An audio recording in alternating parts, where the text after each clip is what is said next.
Corona काल ने ऐसा कहर बरपाया कि कई लोग दुनिया को अलविदा कह गए। ऐसे ही कई लोगों की अस्थियां आज भी मुक्तिधाम में अपने मोक्ष का इंतजार कर रही है। इन्हीं अस्थियों के लिए 4 युवा आगे आए हैं। ये 4 युवा 5 जून को प्रयागराज जाकर ऐसी ही अस्थियों का विसर्जन करेंगे। कोरोना महामारी की दूसरी लहर की चपेट में आने से कई लोगों की जान चली गई। उस वक्त आलम यह था कि शमशान घाटों में शवों को जलाने तक के लिए जगह नहीं मिल रही थी। हालांकि अब कोरोना का कहर कम हो चुका है, लेकिन शमशान घाट में आज भी कई अस्थियां अपने मोक्ष के इंतजार में हैं। कई परिवार ऐसे हैं जो अपनों की अस्थियों को ले जाने तक नहीं आए। हम बात कर रहे हैं विदिशा के भोरघाट शमशान घाट की, जहां आज भी कई अस्थियां ऐसे ही हैं जिन्हें ले जाने के लिए कोई नहीं आया। इन अस्थियों का विसर्जन करने के लिए शहर के 4 युवा आगे आए, जो आगामी 5 जून को प्रयागराज जाकर इनका पूरे रीति रिवाज के साथ विसर्जन करेंगे। नायब तहसीलदार प्रमोद उइके के मुताबिक जिन अस्थियों को लेने के लिए परिवार के लोग नहीं आए, उनके लिए 4 युवा आगे आए हैं, जो इन अस्थियों का गंगा नदी में विसर्जन करेंगे। भोरघाट पर कोरोना गाइडलाइन के तहत कोरोना से मृतक व्यक्तियों का अंतिम संस्कार किया गया है। कोरोना गाइडलाइन के अनुसार उनका अंतिम संस्कार करने के उपरांत जो अस्थियां शेष रह गई हैं, इन्हें लेने के लिए उनके परिजन नहीं आए।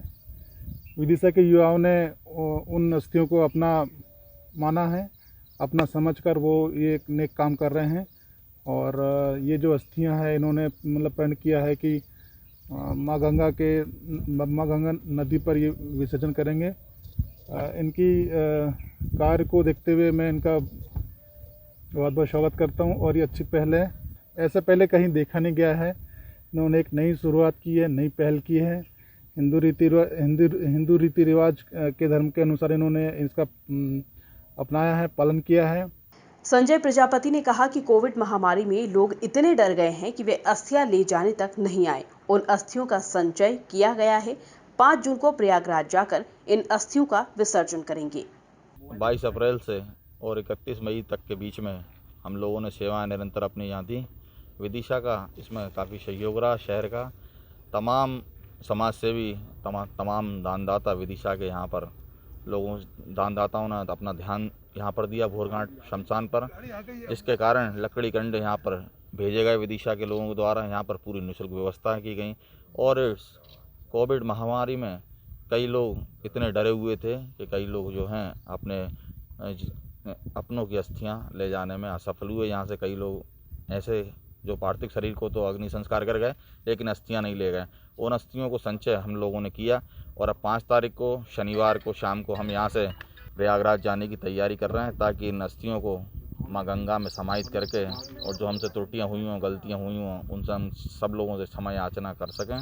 और विदिशा अपने अगले कर्तव्य की ओर प्रयागराज जा रहा है।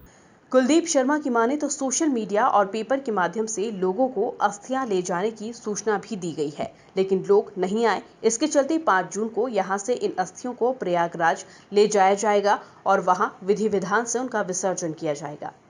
यहाँ लगभग हम 1.5 महीने से अस्थियों पार्थिव शरीर का अंतिम संस्कार कर रहे थे। अब कई ऐसे पार्थिव शरीर यहाँ आए जिनकी अस्थियां लेने कोई नहीं आया है। हमने लगातार सोशल मीडिया पर, अखबार में, सभी जगह ऐसी सूचना कराई कि जो भी यहाँ पर अस्थियां बची हुई हैं वे ले जाएं। लेकिन यदि वे 1-2 दिन में और नहीं आते तो हम 5 तारीख को शाम 5 बजे यहाँ से प्रयागराज के लिए रवाना होंगे। हमारी लगभग पूरी तैयारियाँ हो गई हैं। हमने सभी जो अस्थियां यहाँ बची हुई थी, शेष थीं, उन सभी को अस्थि कलश तैयार कर लिया है और इनको हम बाकायदा पूरे विधि विधान के साथ विसर्जन करेंगे। साथ ही यहाँ से हमने जो 205 अंतिम संस्कार यहाँ हुए हैं, तो उनमें जितनी भी हमसे त्रुटियाँ रह गई हों वे सब हमारे अपने थे। कहीं ना कहीं उनसे त्रुटियाँ हमसे रह गई हैं उसमें, या कुछ ना कुछ गलतियाँ रह गई होंगी, तो सभी प्रकार से क्षमा याचना उनका विसर्जन करके हम वहाँ पर करेंगे। और वहाँ से आने के बाद यहाँ पर गंगाजली खोलने का कार्यक्रम रहेगा। युवाओं द्वारा अस्थि कलश तैयार कर लिए गए हैं, जिनका आगामी दिनों में विसर्जन किया जाएगा। इन युवाओं के काम की शहर में जमकर चर्चाएं हो रही है। Bureau report, MP news, Vidisha.